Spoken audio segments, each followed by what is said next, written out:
The Secret Diary of Cameron Baum. Thursday. Raised voices, coming from the kitchen, not in anger but animated nonetheless. John and Daniel conversing. About what? I edge closer to the doorway and listen. There's no way it was her. I'm telling you, man, it was her. You saw Gwen Stefani in Best Buy. In the living, breathing pail, and oh so succulent flesh. Come on, what would Gwen Stefani be doing in a Best Buy? The clue's in the name. It's the best place to buy. These celebrities don't shop themselves. They pay people to do it.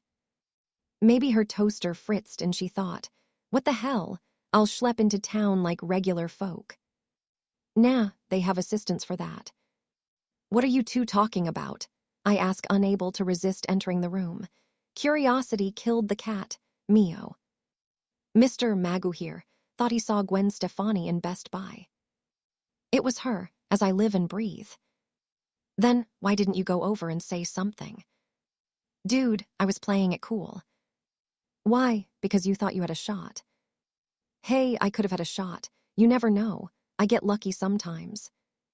Isn't she like 50 or something? Yeah, but she does Pilates, so her parts are probably still pretty supple. Her parts, that's so gross. You know, considering we live in Los Angeles, showbiz capital of the world, you'd think we'd be tripping over celebrities every time we go out. They mostly stay in Beverly Hills. Seen the prices over there, $50 for a latte, get real. Remember that time? Your mom cut up Matt Lauer at that stop light on Madison, and he gave her the finger. Oh yeah, John laughs. That was hilarious. And you were like, Mom, Matt Lauer just flipped you off. And she says, who's he? Because unless they're in guns and ammo, she hasn't a clue who anyone is.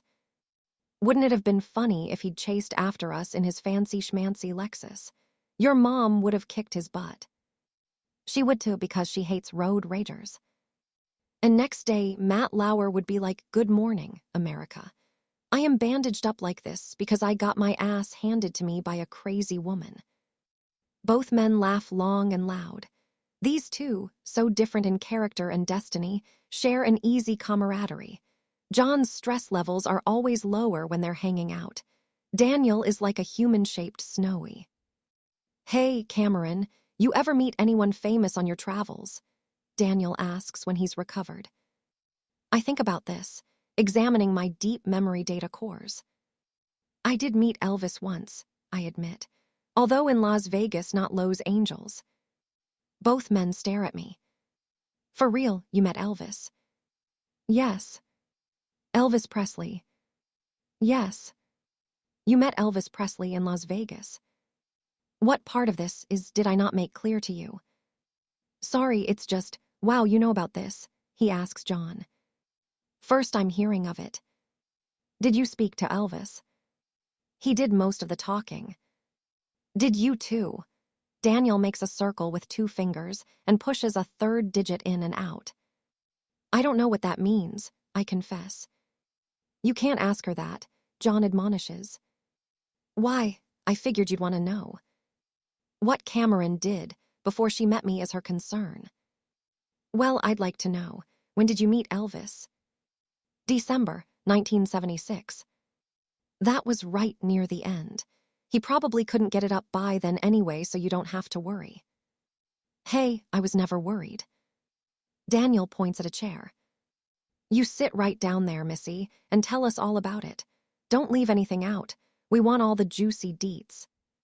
December 1976, Las Vegas. His name is Frank. Franklin T. Wally's, the 3rd, trip to his friends. He owns a dry walling company in Omaha, Nebraska. Best in all the state, he brags. And today he thinks he's got lucky. With me. I know, right? Are we having fun, sweet cakes? Sure thing, Daddy. Frank likes me to call him Daddy. Just as he likes me to believe he's unmarried, despite the pale circle on his middle finger where a wedding ring would go, and the pictures of his wife and children concealed in his wallet. We're in Las Vegas, a city that is becoming a regular destination for me. It's gaming tables a reliable source of funds to buy the weapons and equipment that will be required by the resistance decades in the future. I bury them in caches all over the country, and saving the world doesn't come cheap, and no one will take my IOU. Alas, my prowess for throwing craps and card counting at blackjack doesn't go unnoticed by the people who run the casinos, and more frequently I am being recognized and denied access to the tables. Not everyone loves a winner, especially if it's their money I'm taking away by the tens of thousands. Hence my acquisition of Frank. No one would ban Frank. He's an amiable schlub who visits Vegas twice a year, drops the odd 10,000 every time, sees a show or three, and flies home happy just to have had the experience. Until he met me. Or rather, Ruthie Dawson. That's the name on my ID, stolen naturally. 21 years old and a medical intern at a hospital right here in Vegas. 3 days ago, Ruthie was having an after-work beer with friends and never noticed me pick her pocket while she was in the ladies washing her hands. So much for the benefits of careful hygiene. I chose her because we look a little alike, although she's a good 3 inches taller. Luckily, height is seldom checked against an ID. Frank and I have been playing blackjack for 30 minutes and already amassed a big pile of chips. Or rather, Frank has. I am stood beside him, the faithful girlfriend who cheers him on in a blonde wig and a Marilyn Monroe voice. We've worked out a system. When it's time to twist, receive a third card from the dealer, I squeeze Frank's arm or touch his leg with my foot. When he should stick, keep the 2 cards dealt, I don't touch him. The dealer deals our cards, a 10 and a deuce. The up card is a 3. I give Frank's arm a squeeze. By my calculations, the next card will be a 9, giving us blackjack. Hit me. The card is dealt. A 9. Blackjack, gentleman wins. Oh, Frankie, you're so clever. I squeal. My voice is so high it sounds like I've been chugging helium. Thanks, doll. You're my good luck charm. He turns and gives me a big, wet, slobbery kiss on the lips. I retaliate by jabbing my stiletto heel in his foot. I've warned him before about overt displays of affection. His fingers seem to think my bottom is covered in braille. The dealer regards us coolly. A big winner on his watch. Not a good career move. There's over 80,000 on the table. The management will be on to us soon, so now might be a good time to cash in our chips. Ooh, Frankie, baby. Why don't we call it a night and go upstairs to our room? But we're on a roll, baby doll. I said, now. I give his arm a squeeze to make my point. Frank winces, managing to maintain his smile by sheer force of will. He has a high pain threshold, I'll give him that. You take the chips to the cage and cash in. Big bills only, nothing less than 50s. I'll go upstairs and slip into something more comfortable. Daniel says, what the hell, I thought this was about Elvis. John says, give her a break, she's setting the scene. I don't want to hear about some horny drywall salesman from Nebraska. So you picked this guy for your stooge? John asks. Yes, unfortunately I couldn't find anyone better. May I continue? Be our guest. And get to the raunchy stuff, Daniel adds sulkily. Dude, there's not going to be any raunchy stuff. You wish. They're going upstairs to their room, aren't they? And she's slipping into something more comfortable. You do the math. I meant jeans and a sweatshirt, I explain. I intend to blow town the moment I have the money. Let's hope that's all she blows, am I right? Daniel winks. The wait is longer than I expected. Could it be Frank has done a runner with my money? This would be a gross misjudgment of character on my part, and one Frank will regret. I was literally designed to track humans down and terminate them. 10 minutes later, he opens the door and enters the room, empty-handed. Where's the money? I ask. The casino guys said they'd take care of it for me. Guess what, babe, we're being comped. Comped. Upgraded to a deluxe suite, not this pokey dump. And we can order anything we like from room service and we don't to pay a dime. Not a dime, it's comped. If I had a temper, I would lose it now. Of course the casino wants Frank to stay. He's a high roller, or they think he is. and they want another opportunity to get their money back. That's super duper. I lie in my best Marilyn voice. I could frog march Frank back downstairs and demand he get my money toot sweet, but this might lead to a scene, which might quickly become a ruckus, which could then escalate into a complete and utter bloodbath. And I am not invulnerable in this time period. Enough humans with enough weapons could severely degrade my ability to function. And I'm due to meet John for the first time in New Mexico in about a decade. I don't want to show up with half my face missing. That would create a terrible first impression. The suite is a significant upgrade on our previous room. The casino certainly knows how to pamper their favored clientele. The windows are floor to ceiling and offer panoramic views down the fabled strip. The furniture is sumptuous, and everything that can be gold-plated is gold-plated, even the toilet lid. Frank wanders through the suite with a soppy grin on his face, like a child inspecting his toys on Christmas Day. 4-poster bed, babe, sunken tub in the bathroom, and look at the size of the TV. Gotta be 30 inches at least. Never seen one that big. Know what they named this suite? The King Henry VIII. He was an English king who lived 100 years ago. 500, I correct. He had 8 wives. 6 wives. And he chopped all their heads off. Just 2 were beheaded. Probably for being too damn know-it-all, he growls. Frank picks up the phone, also gold-plated. Hello, room service. I'd like to order a bottle of your best champagne, and a carton of cigarettes, Marlboros, and a steak. A big juicy ribeye, cooked rare, oh, and plenty of fries. What? No, I don't want any vegetables. What am I, a communist? He picks up the TV zapper, gold-plated naturally, and starts flicking through the channels, finding a news channel with Ronald Reagan being interviewed about a possible presidential bid in 1980. See that guy, Reagan? He should have become president, not that peanut farmer we've got now. I'd have voted for him. Millions of others would too. You'll get your chance, I tell him. Room service arrives. Frank tips the bellhop, then examines his order. Look at this. 2 cartons of cigarettes and cigars. This is service above and beyond. And don't worry, they didn't forget my little baby doll. Show tickets to see the king. The king? You mean Henry VIII. He died in 1547. Not him, you dumb broad. Elvis. He's playing the Hilton showroom this evening, and we've got the best seats in the house. Who's your daddy? You are, I sigh. This is starting to get old. He takes a roll of bills from his pants pocket and peels off 300s. Here, go buy yourself a nice dress, and get your hair done proper. You look like a hippie. When you meet the king, you gotta look like a princess. Daniel says, wait, you went shopping.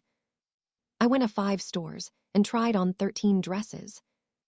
Oh, God. And then I had my hair done. Listen, fascinating as that sounds, why don't we skip ahead? You don't want to hear about my shopping trip. You said all the deets. Let's leave that tasty nugget for another time, like when I can't get to sleep. Very well, I will chase to the cut. Cut to the chase, good.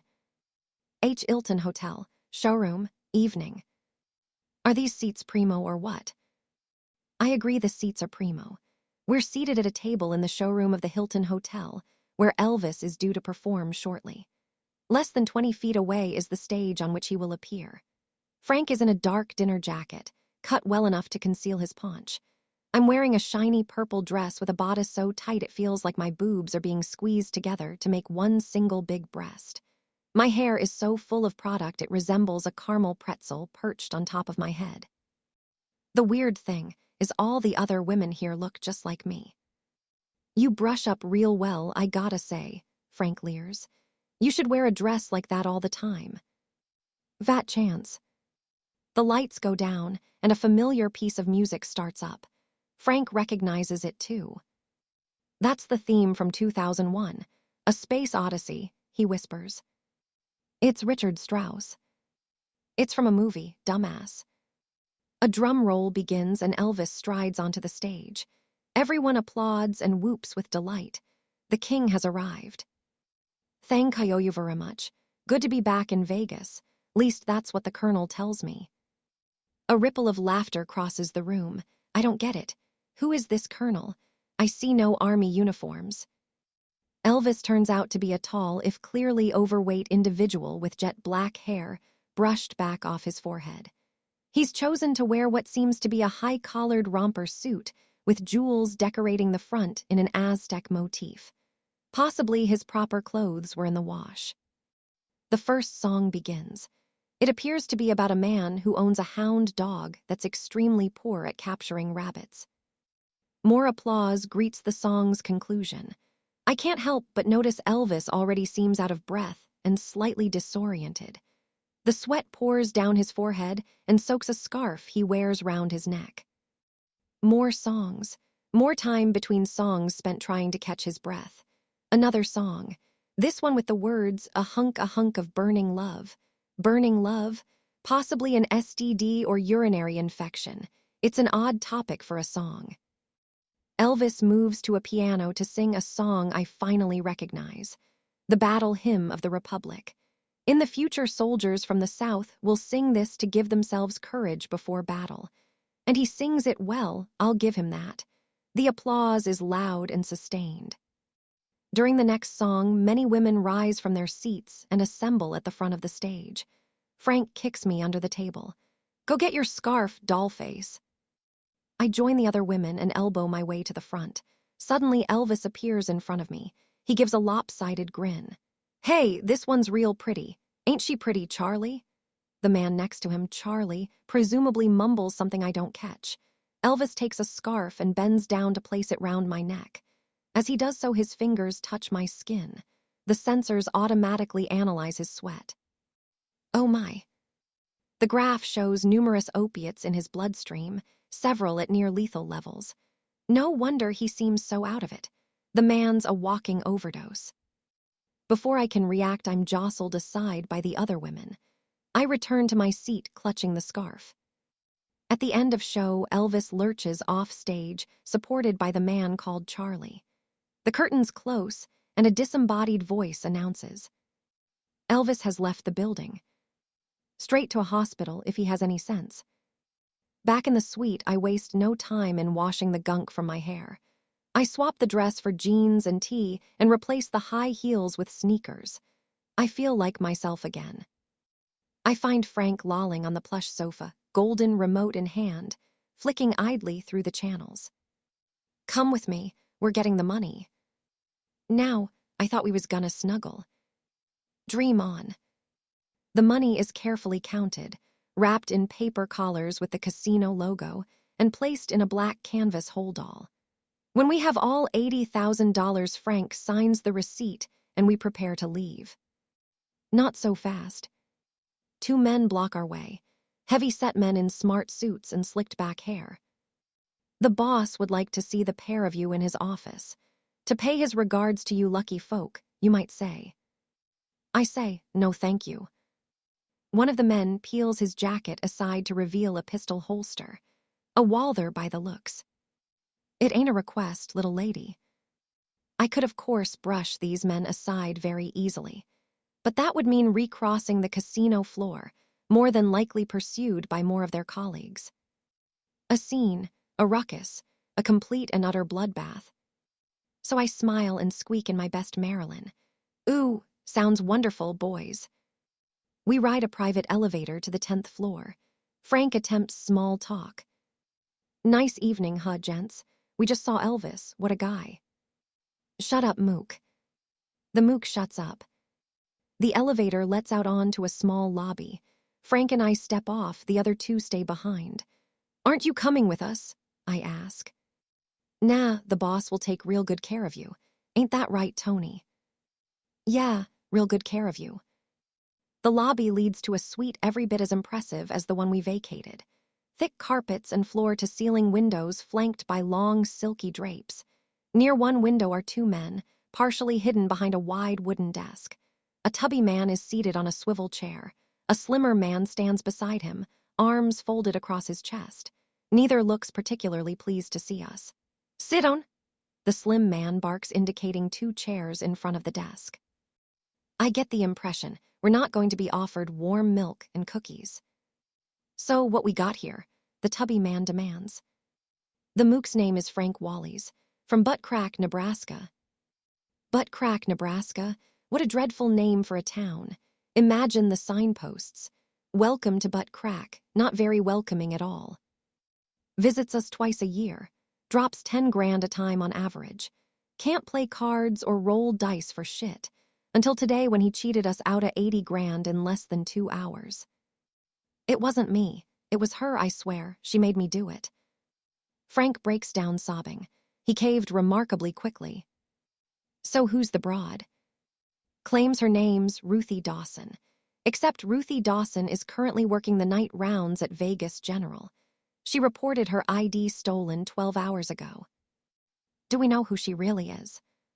Fits the description of one Cameron Phillips, a Sharpie who took the sands for 50 G's last year. 40 G's from the Tropicana the year before that. Sticks to playing blackjack and craps. Got some way of manipulating the dice so she throws the number she needs. We're still not sure how she does it. How'd you do it, sweetheart? Skill. Skill, she says, like we haven't heard that bullshit before. Your kind always think you're smarter than us. He points at the holdall beside me. You really think you was gonna get away with 80 big ones? Of course. The tubby man beckons the slim man closer. They confer in whispers. I boost my audio and listen in.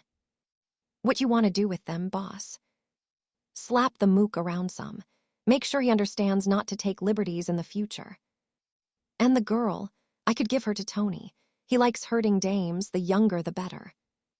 Nah, she's trouble. I can smell it on her. Take her out to the desert and bury her deep.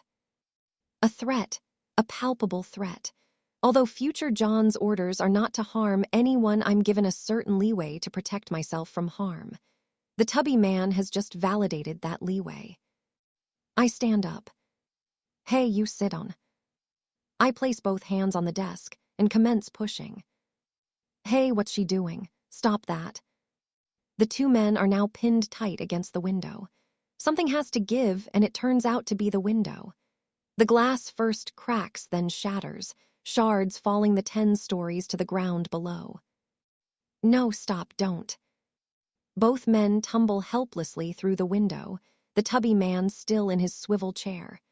Their screams are quickly lost to the night sky. For good measure, I push the desk out after them.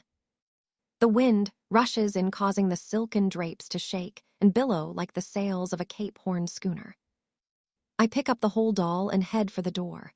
Before I leave, I turn and regard Frank, still seated and staring open-mouthed at the shattered window. I snap my fingers to get his attention. He turns reluctantly, as if afraid of what he might see. You should leave now. The police are seldom pleasant in these circumstances. I ride the elevator to the casino floor. There's no one waiting for me, not even Tony, who likes hurting young women. I wonder how he'd react if one of them hurt him back. Another time, perhaps. Outside, I hail a cab, placing the holdall next to me on the rear seat. The cabbie is a middle-aged black man with gray just beginning to infiltrate his dark afro. He notices the holdall. Leaving town, miss. Yes. Enjoy your stay. Did you catch any shows? I saw Elvis. He told me I was pretty. Ain't that the truth? And how's the king looking these days? He's extremely unwell. Yeah, I heard the rumors. Still, he's the king, right? Ain't nothing gonna happen to the king. I wouldn't be too sure about that. Where can I take you, miss? Los Angeles. Sorry, I can only work Nevada, and LA's a 4-hour drive.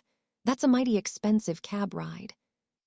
I unzip the holdall and remove 2 wads of cash. This is your fare. This is your tip. The cabbie smiles broadly, white, perfectly even teeth seeming to take years off his age. Los Angeles it is. You sit right back now and enjoy the ride. Present day. Daniel says, wow, it was kinda slow at first, but you really nailed the ending. Pushing the desk out after them was some really cool Wile E. Coyote shit. John seems less impressed. You killed 2 people, he states simply. Come on, man, they were threatening to bury her in the desert, Daniel counters on my behalf. And they were obviously mob guys, like Joe Pesci in Goodfellas. No telling how many innocent people they whacked. John doesn't look convinced. I don't blame him. Today I would handle things differently. Back then I was more feral, a leopard unwilling to change her spots. What happened to that guy you met? Elvis, he died on the toilet 8 months later. I wasn't involved, I add. No, toilet hits are so not my style. It gets messy enough when there's just blood everywhere. Not Elvis. Everyone knows what happened to him. Frank the drywaller, did you ever see him again? No. Did he get arrested? I don't know. Aren't you curious? No. Daniel rolls his eyes. What is she like? We could check. Omaha, Nebraska, right? Okay. He reaches for his laptop and taps out a search. Here we go, Omaha Daily Sentinel, archive section, Franklin Wallace. Oh, that's too bad. What? I'm reading his obituary. He died 2 years ago, aged 81. Was he in prison? Don't think so. Says here he was a successful businessman, big Republican Party donor, had drywalling companies all over the state. He was known as the Drywall King of Nebraska. Huh, kind of ironic. You went from one king to another. Must have taken your advice and left before the cops arrived, says John. Wonder who they blamed for it. That were mobsters, occupational hazard, Daniel laughs. I love the way you push the desk out to fall on top of them. That's some crazy. Wile E. Coyote shit. Yeah, you already told us. There is one thing I am curious about, I confess. What's that? What exactly is drywalling? The interior walls of buildings. I see. Yes, that makes sense. That's been bugging me for 40 years.